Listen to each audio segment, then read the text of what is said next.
Առաջին լրատվական շարունակում է աշխատանք հանրայինի ուղիղի եթերում, բարի երեկո, եթերաժամի նորությունները նախ համառոտ։ Ներդրումային և զարգացման տարբեր հիմնադրամների հետ ակտիվացնել Հայաստան Էմիրությունները առևտրատնտեսական կապերը։ Նախագահ Սարգսյանը Էմիրությունները այցի եզրափակել է շարժայի կառավարիչ շեյխի հետ հանդիպմամբ։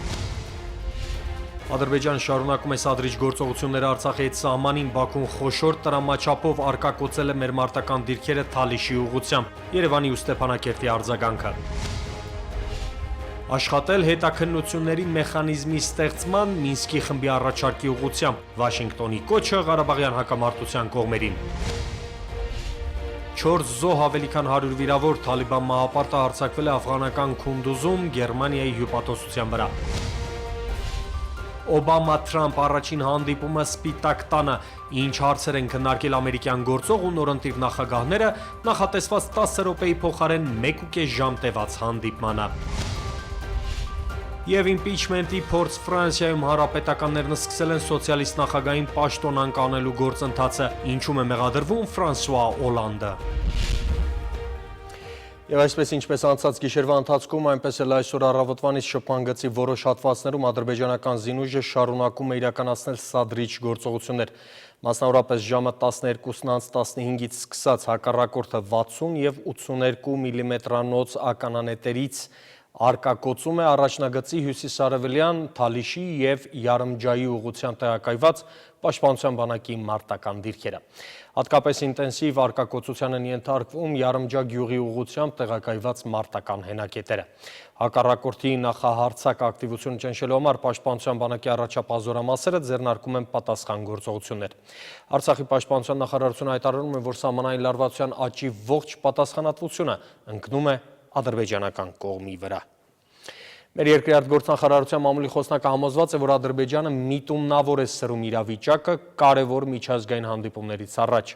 Տիգրան Բալայանը նշել է, որ Բաքուն հավատարիմ է մնում իր գործելավոճին և կարևոր միջազգային հանդիպումներից առաջ միտումնավոր սրում է իրավիճակը շփման գծում։ Նույն սադրիչ տրամաբանության մեջ են նաև վաղը մեկնարկող լայնամասշտաբ զորավարժությունները, որոնք անցկացվում են սպառազինությունների վերահսկման միջազգային պարտավորությունների խախտումով։ Արցախի նախագահի մամուլի խոսնակն էլ համարում է, որ պաշտպանության բանակի մարտական դիրքերի արկակոծումը առանձնապես որևէ բանով պայմանավորված չէ և դա Ադրբեջան պետության էությունն է։ Դավիթ Բաբայանն նշել է, որ որքան Ադրբեջանի սոցիալ-տնտեսական վիճակը բարդանում է, այնքան այդ երկիրը ապակառուցողական դիրք է ընդունում, կրկին շահարկում է արտաքին թշնամու կերպարը, որպեսզի բնակչությանը շեղի առկա խնդիրներից, ինչը նաև կանխատեսելի է։ Ամեն ինչ արվում է մեր բանակի մարտունակությունը բարձր պահելու համար, ինչն ամենակարևոր և ամենագործուն մեխանիզմն է, որպեսզի խաղաղությունն ու կայունությունը տարածաշրջանում պահպանվի, ընդգծել է Բաբայանը, վստահեցնելով, որ միշտ էլ համապատասխան միջոցներ ձեռնարկելու են Արցախի անկախությունն ու անվտանգությունը ապահովելու համար։ Միացյալ Նահանգները վստահեցնում է և վերահաստատում վճռական աջակցությունը ԵԱՀԿ Մինսկի խմբի համանախագահներին, բարձր գնահատում նրանց անդրդվելի գործակցությունը կողմերի հետ Լեռնային Ղարաբաղի հակամարտության խաղաղ նպաստելու նպատակով։ Այս մասին հայտարարել է ԵԱՀԿ-ում Միացյալ Նահանգների դեսպան Դանիել Բայերը, նշելով, որ Վաշինգտոնը մտահոգված էր ապրիլին շփման գծի երկայնքով բռնության սրման առնչությամբ, ինչպես նաև վայրագությունների մասին հայտարարություններով։ Վիեննայում մշտական խորհրդին ուղղված իր ուղերձում Բայերն ասել է, որ Միացյալ Նահանգները որպես ԵԱՀԿ Մինսկի խմբի համանախագահող երկիր շտապ քայլեր է ձեռնարկել լարվածությունը նվազեցնելու ուղղությամբ։ Միացյալ Նահանգների պետքարտուղար Ջոն Քերին հանդես է եկել մայիսի 16-ին Վիեննայում 3 գումարած 2 ձևաչափով հանդիպում կազմակերպելու նախաձեռնությամբ, այդ կերպ ընդունելով, որ Միացյալ Նահանգների, Ռուսաստանի և Ֆրանսիայի համատեղ ջանքերը ամենաբարձր մակարդակով կարող են օգնել կողմերին դադարեցնել բռնությունը և առաջ տանել խաղաղ գործընթացը։ Դեսպանը կոչ է արել կողմերին աջակցել ԵԱՀԿ գործող նախագահի անձնական ներկայացուցչի մանդատի ընդլայնմանը, ինչպես համաձայնեցվել է Վիեննայում և Սանկտ Պետերբուրգում հանդիպումների ժամանակ։ Նա հույս է հայտնել, որ այս ընդլայնումն ի վերջո կարող է արտահայտվել 2017 թվականի համար ԵԱՀԿ բյուջեում։ Ամերիկյան դիվանագետը նաև կոչ է արել կողմերին աշխատել հետաքննությունների մեխանիզմի ստեղծման առաջարկի ուղղությամբ։ ՄԱԿ-ի Մարդու իրավունքների կոմիտեն մտահոգություն է հայտնել Ադրբեջանում հայ փոքրամասնության նկատմամբ ոտնձգությունների եւ խտրականության դրսեւորումների վերաբերյալ։ Կոմիտեն մտահոգված է նաեւ այդ անձանց կողմից սեփական հայկական ինքնությունը ճանաչելու դժկամությամբ։ Մեզ անհանգստացնում են հաղորդումներն այն մասին, որ հայկական ազգանուն ունեցող օտարերկրացիներին, անկախ նրանց քաղաքացիությունից, չի թույլատրվում մուտք գործել Ադրբեջան, ասված է կոմիտեի դիտարկման մեջ։ Կոմիտեն կոչ արել Ադրբեջանի իշխանություններին ձեռնարկել բոլոր անհրաժեշտ միջոցները կանխելու եւ պայքարելու հայ փոքրամասնության նկատմամբ ոտնձգությունների դեմ, հորդորել կամայական եւ խտրական հիմքերով չարգելել հայկական ազգանուն ունեցող անձանց մուտքը Ադրբեջան, չոտնահարել խոսքի եւ մամուլի ազատությունը այդ երկրում։ Եվ եզրափակելով ադրբեջանական թեման, այդ երկրի պաշտոնյաները շարունակում են զարմացնել սեփական քաղաքացիներին ու միջազգային հանրությանը մարտնչող տգիտությամբ եւ մեղմ ասած ծիծաղ առաջացնող պահվածքով։ Ադրբեջանի Դաշկեստան շրջանի ղեկավար Ահա Դաբիևը երկրում նշվող դրոշի օրվա կապակցությամբ որոշել է անմահանալ հայրենիքի պատմության էջերում որպես ոսոխի դրոշը այսպես ասած կոտրած ղեկավար։ Նա տոնական միջոցառման ընթացքում մոլեգնած հարձակվել է իբր Հայաստան դրոշի գույներով ներկված աղյուսի վրա, որը սակայն ադրբեջանցի հատուկ ջոկատայինը պահել է գլխի վայր Կոլումբիայի դրոշի գույների հերթականությամբ, ինչի արդյունքում էլ փաստացի Աբիևը խիզախորեն մարտնչել է ոչ թե Հայաստանի, այլ Կոլումբիայի խորհրդանիշի դեմ։ Աբիևի այսպես ասած հերոսությունը ծաղրել են անգամ սոցցանցերի ադրբեջանցի օգտատերերը։ Ի դեպ չի ուշացել սոցցանցերի կոլումբիական օգտատերերի ու մամուլի արձագանքը։ Թերթերից մեկը մատնանշել է, որ Աբիևը կարծեք ուղեղի հետ կապված խնդիր ունի։ Նա խնդիր ունի նաև Կոլումբիայի հետ հեգնող վերնագրով ու բովանդակությամբ հոդվածում նշել է լատինամերիկյան մամուլը։ Այլ թեմաների մասին Արաբական Միացյալ Էմիրություններ պաշտոնական այցի ավարտից առաջ նախագահ Սարգսյանը հանդիպել է շարժայի կառավարիչ շեյխ դոկտոր Սուլտան բին Մուհամմադ Ալ-Քասիմիի հետ։ Սերժ Սարգսյանը շնորհակալությամբ է նշել մասնավորապես շեյխի անմիջական աջակցությամբ Հաղարծինի վանական համալիրի հիմնովին վերանորոգումն ու համալիրին կից վանատան կառուցումը, ընդգծելով, որ տարիներ առաջ շեյխի Հայաստան կատարած այցելությունն իր նշանակալի հետքն է թողել երկու երկրների հարաբերությունների եւ վերոնշյալ օրինակելի ու աստվածահաճո քայլը միջկրոնական երկխոսության եւ հանդուրժողականության լավագույն դրսեւորումներ։ Նախագահը գնահատելի համարել նաև շարժայում Հայաստանի առևտրատնտեսական կենտրոն բացելու գործում Շեյխ Ալ-Քասիմիի ունեցած անմիջական դերակատարումը եւ երկկողմ առևտրատնտեսական հարաբերությունների զարգացման ու հետագա խորացման տեսանկյունից առանձնակի կարևորել է այդ քայլը։ Զրուցակիցները համակարծիք են եղել, որ երկու բարեկամ երկրների միջև հաստատված ուղիղ ավիաչվերթներից առաջինը շարժա Երևան շարժա երթուղին էր, որի ներկայիս պարբերականությունը խոսուն կերպով վկայում է փոխադարձ հետաքրքրության մեծացման մասին։ Նախագահը խոսել է նաև Միացյալ Էմիրությունների ներդրումային եւ զարգացման տարբեր հիմնադրամների հետ հարաբերություններն ակտիվացնելու Երևանի ցանկության մասին, որի իրագործման նպատակով արդեն որոշակի պայմանավորվածություններ են ձեռք բերվել այս այցի շրջանակներում։ Նախագահ Սարգսյանն այսօր ուկրաինական կողմի նախաձեռնությամբ հեռախոսազրույց է ունեցել ուկրաինացի պաշտոնակից Պյոտր Պորոշենկոյի հետ։ Հեռախոսազրույցի ընթացքում նախագահներն անդրադարձել են երկկողմ օրակարգին վերաբերող հարցերին, մասնավորապես քաղաքական երկխոսության ակտիվացմանը, տնտեսական, գիտատեխնիկական եւ հումանիտար ոլորտներում համատեղ փոխշահավետ նախագծերի իրականացմանը։ Կողմերը քննարկել են նաև միջազգային կազմակերպությունների շրջանակում գործակցությանը վերաբերող հարցեր, նշել զգայուն հարցերի շուրջ պարբերական խորհրդակցությունների անցկացման կարևորությունը։ Հագուստ, զարդեղեն, տեքստիլ, կաշվեղեն արվեստի ձեռագործ արտադրանք։ Արտադրված է Հայաստանում պիտականիշով աշխատող տասնյակ ընկերությունները այսուհետև հնարավորություն կունենան հայրենական բրենդի ներկայացնել մեկ հարկի տակ։ Նախաձեռնությունը ըստ հեղինակների կխթանի տեղական առևտուրը, զբոսաշրջային հոսքերի ուշադրությունն էլ կսևեռի հայաստանյան արտադրանքի վրա։ Մանրամասնում է Վահե Կոստանդյանը։ Արտոնյալ պայմաններ տեղական արտադրողներին, հայ գործարարներին աջակցության ծրագիրը Տաշիր Ինվեստ գրուպինն է, Տաշիր առևտրի կենտրոնը ավելի քան 50 ընկերությունների իրենց արտադրանքը վաճառելու եւ ցուցադրելու համար հատկացրել է 1000 քառակուսի մետր տարածք։ Ստեղծել ենք այնպիսի հնարավորություն, որ մուլտիբրենդի սկզբունքով այն ընտանեկան բիզնեսի շրջանակներում արտադրողները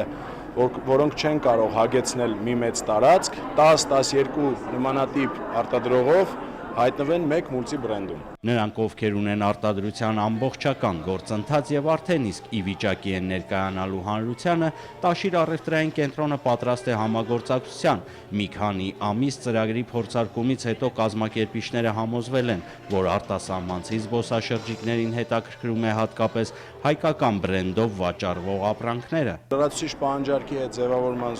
զուգընթաց մենք ձևավորել ենք մեկ նոր հարթակ եւ ուզում եմ անպայման նշել, եւ մենք պատրաստ ենք նոր հարթակներ տրամադրելու ցանկացած այն արդյունաբերողներին, ովքեր ունեն կարիք եւ տարածք իրենց առևտուրը իրականացնելու համար։ Արվեստի գործերը, կաշեգործական իրերը, մոդելավորման եւ դիզայներական արվեստի հայ արտադրողների աշխատանքները նոր տաղավարներում որակական եւ գնային առումով մատչելի գներով են առաջարկում գնորդներին։ Հայկական արտադրանքի խրախուսման այս տարբերակով հնարավոր է հեռանկարում բացվեն նոր աշխատատեղեր։ Մենք ամեն կերպ կաջակցենք Տաշիր խմբի այս նախաձեռնությանը եւ կարծում եմ, որ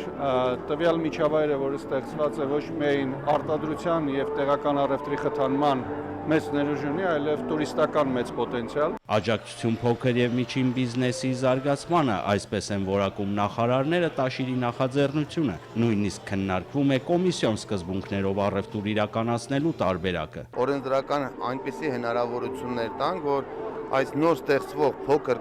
կազմակերպությունները, որ այս զեղչ պայմաններով այստեղ պետք է աշխատեն, ստիպված չլինեն դառնալ ավելացված արժեքի հարկ վճարով։ Հետագա ծրագրերն ընդարձակ են, ասում է Տաշիր Ինվեստ գրուպի տնօրենը, ընկերության մասնագետներն արդեն ուսումնասիրում են, թե որ երկրի զբոսաշրջիկներին հայկական ինչ արտադրատեսականի է հետաքրքրում։ Չի բացառվում, որ հայ արտադրողները աջակցություն ստանան նաև արտաքին շուկաներ դուրս գալու հարցում։ Վահե Կոստանդյան, Ռոմիկ Խաչատրյան, Առաջին ալիք։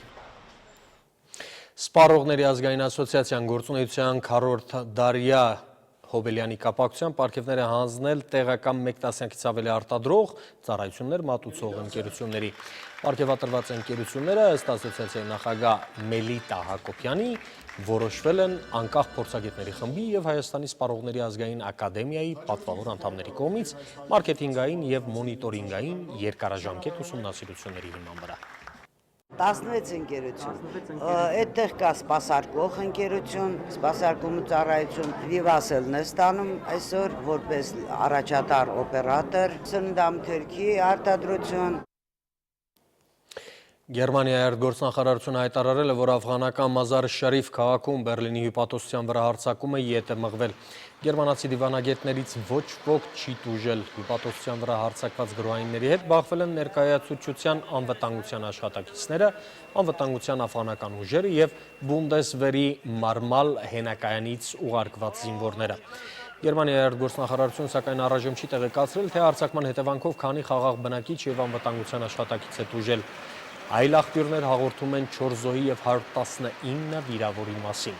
Հարձակումն իրականացրել են Թալիբան շարժման գրոհայինները, որոնք հայտարարել են, որ այդ գործողությամբ պատասխանել են նոյեմբերի 3-ին Քունդուզ նահանգում ամերիկյան օդուժի իրականացրած ռմբահարմանը, ինչի հետևանքով զոհվել էր 30-ից ավելի խաղաղ բնակիչ։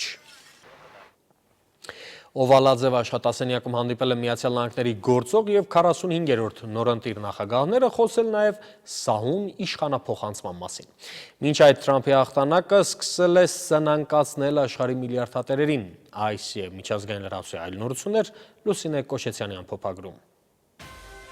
Ամերիկյան Սպիտակ տանը տեղի ունեցել ԱՄՆ-ի գործող եւ ընտրված նախագահների առաջին հանդիպումը։ Բարակ Օբաման հանրապետական Դոնալդ Թրամփին հրավիրել է նախագահական լիազորությունների փոխանցման հարցերը քննարկելու համար։ Նախորդ օրը Օբաման ասել էր, որ պետք է ամեն ինչ անել այդ փոխանցումը սահուն եւ խաղաղ իրականացնելու նպատակով։ Ծրագրված 10 րոպեի փոխարեն 1.5 ժամ տևած զրույցի մանրամասները չեն հրապարակվել, բայց ինչպես հայտարարել է նախագահ Օբաման, դա եղել է գերազանց զրույց, որի ժամանակ քննարկել են բազմաթիվ հարցեր։ Թեև բոլոր տարաձայնությունները նրանց չի հաջողվել լուծել, լրատվամիջոցները ղեկավարների առաջին հանդիպումը համարել են միանգամայն հաջող։ Նախագահներից զատ հանդիպել են նաև երկու փոխնախագահները եւ ներկա ու ապագա առաջին տիկինները։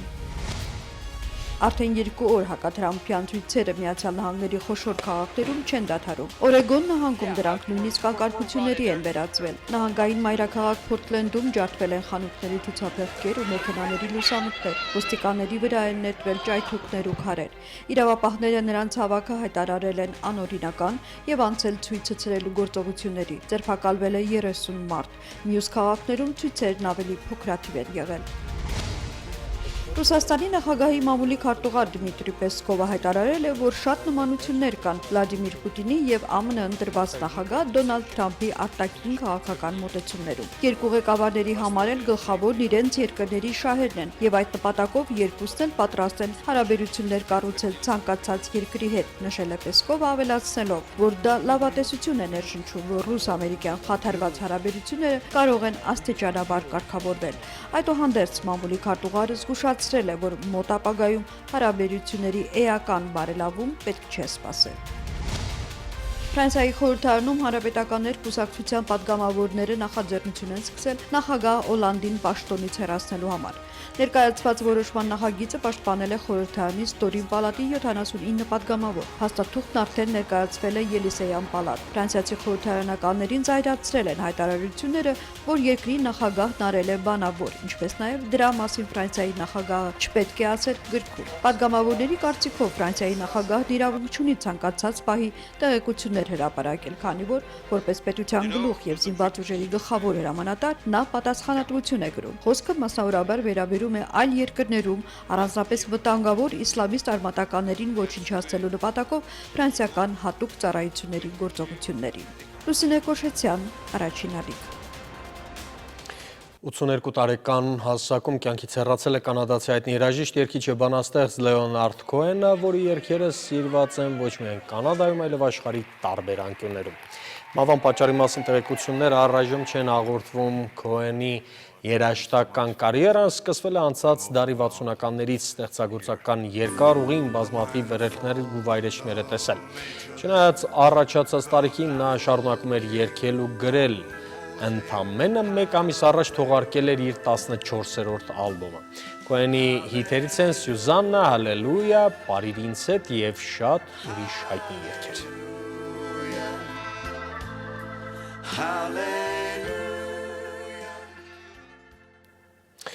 Լոս Անջելեսում կայացել է ռեժիսոր Մհեր Մկրտչյանի «Կյանք ու կռիվ» ֆիլմի ամերիկյան առաջնադիտումը։ Ֆիլմը մարդկային արժեքների, ընկերության, սիրո և հայրենասիրության մասին է։ Հերոսները դպրոցական տարիքից մտերմացած 25-ամյա 4 ընկերներ են, որոնցից երկուսը մասնակցում են Արցախյան ազատամարտին, իրենց կյանքը վտանգում հանուն հայրենիքի և խաղաղության։ Ֆիլմում զուգահեռաբար զարգանում են պատերազմի և սիրո թեմաները, առավել առարկայական դարձնելով պատերազմի կնիքը երիտասարդ ճակատագրերի վրա։ Արցախ հերոսներին և Հայաստանի անկախության 25-ամյակին նվիրված կինոնկարի հայաստանյան պրեմիերան կայացել էր հոբելյանական տոնակատարությունների օրերին։ Լոս Անջելեսյան պրեմիերան դիտելու են շտապել բազմաթիվ ամերիկայեր, շատեր խոստովանել են, որ հաջորդ օրն իսկ կվերադառնան կինոդահլիճ, երկրորդ անգամ դիտելու իրական դեպքեր ու ճակատագրեր երևակող հուզիչ կինոնկարը։ «Կյանք ու կռիվ» ֆիլմի բեմադրող օպերատորը Վահագն Տեր-Հակոբյանն է, կոմպոզիտորը Արմեն Մարտիրոսյանը, սաունդթրեքի հեղինակը Արթուր Գրիգորյանը։ Գործադիր պրոդյուսերներն են Ռուբեն Ջաղինյանը, Լիլիթ Մարտիրոսյանը և Կարեն Ղազարյանը։ Ֆիլմի ավարտին Արցախյան պատերազմի հաղթանակն է, օգտագործվել են վավերագրական կադրեր Շուշիի ազատագրման գործողությունից, պատերազմական տեսարաններն իրական դարձնելու համար կիրառվել են իրական զինտեխնիկա, պայթուցիկներ, ուղղաթիռներ ու այլ զենք ու զինամթերք։ Նկարահանումները տեղի են ունեցել Երևանում, Գորիսում, Արցախում, Իջևանում և այլ վայրերում։ Նկարահանումներին աջակցել է մեր երկրի պաշտպանության նախարարությունը։ «Կյանք ու կռիվ» ֆիլմը կունենա շարունակություն, որը կկոչվի «Կյանք ու կռիվ 25 տարի անց»։ Երկրորդ ֆիլմի գաղափարը ծնվել է հենց ապրիլյան պատերազմի օրերին։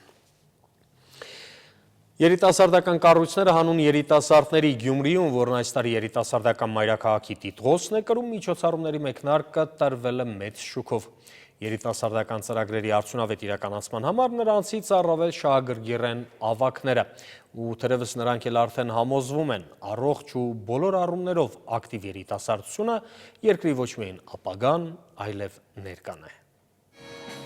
Հայաստանի 2016-ի երիտասարդական մայրաքաղաքում երիտասարդության համաշխարհային օրը նշվեց երիտասարդական հրավառությամբ։ Տոնական ծրագրերի մեկնարկը տրվեց Գյումրու Սևամրոց մշակութային համալիրում Հայաստանի երիտասարդական հիմնադրամի եւ Հանրապետական կուսակցության երիտասարդական կազմակերպության նախաձեռնությամբ։ Եկել ենք այսօր Գյումրի ասելով, որ սիրելի գյումրեցի, մենք քո կողքին ենք, հատկապես երիտասարդ գյումրեցի, քո տոնը շնորհավոր, մենք քո տոնը շնորհավորում ենք հենց քո քաղաքում եւ ուզում ենք, որ դու մեզ հետ լինես եւ բոլոր ծրագրերի եւ բոլոր միջոցառումների մեջ։ Երիտասարդական մայրաքաղաքում այս տարի երիտասարդության համար անակնկալները քիչ չէին, վստահեցնում է Գյումրու քաղաքապետը։ Շատ միջոցառումներ արեցինք մենք սպորտի եւ երիտասարդության նախարարության հետ։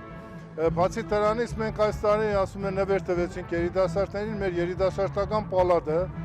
մենք նաև պարարվեստի դպրոցը նվեր տվեցինք մեր, ասում է, երիտասարդներին եւ պատանիներին եւ հաջորդ տարի նույնպես նվեր ունենք։ Մենք տալու ենք պիոներ պալատ, այսինքն պատանիների պալատ կարելի համարել։ Երիտասարդական տոնական միջոցառումների մեկնարկը տվեց գյումրեցի երիտասարդ երաժիշտներից կազմված Արատաբենդը, այնուհետև տոնական մթնոլորտը թեժացրեց ռեինկարնացիան իր լավագույն կատարումներով։ Գյումրիում այնքան էլ շատ չեն ժամանցի վայրեր երիտասարդների համար ստեղծված ու շատ կարևոր են նմանատիպ միջոցառումները, որովհետև եթե չլինեն այս միջոցառումները, գյումրեցի երիտասարդները բավականին անգործության կմատնվեն ու ցանկալի է, որ շատ լինեն նմանատիպ միջոցառումները, ոչ թե կես տարին մեկ։ Երիտասարդները անկեղծ ասած սպասում են ամեն ինչի, ամեն խելայողության, ամեն խենթ քայլերի ու իրանք ամեն ինչի պատրաստ են ու նման